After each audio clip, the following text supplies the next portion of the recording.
guys, and welcome back to my channel. Today I will be showing you guys how to make Guyanese mango sour, or some people may call it mango chutney.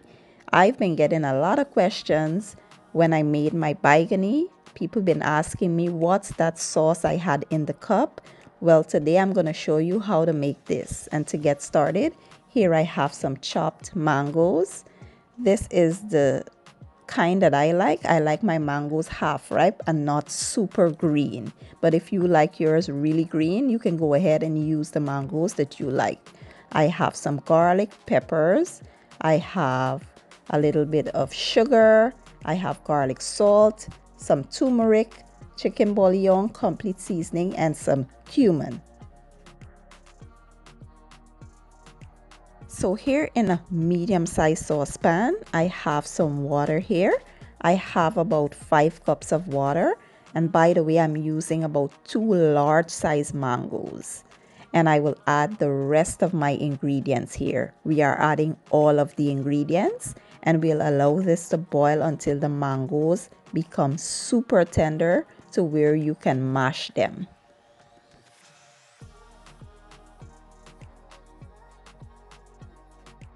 So after about 30 minutes, I think the mangoes are now tender.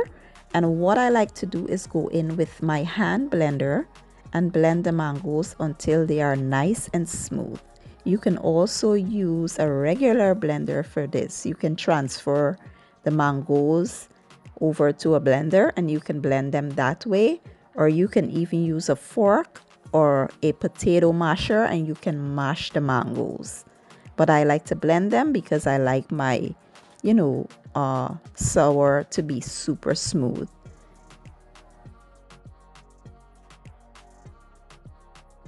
So at this point, you can go ahead and taste to make sure it is to your liking. And that is it, guys. That's how simple and easy it is to make mango sour or mango chutney. And it is a beautiful sauce that we use to eat with a lot of things. This can go with a variety of different things, and it is super delicious and yummy. So today I have some plantain chips on hand, and that's what I'll be eating my sour with. I will save the rest of it in the refrigerator for when I make pilori, bigani, or egg balls. This can go with a variety of different things, and I do hope you guys enjoyed that video. If you did, give it a thumbs up, share it, leave a comment down below, and don't forget, guys, please hit that subscribe button for me. I will be leaving all the ingredients and measurements down in my description box, and I will see you guys in my next video. Enjoy!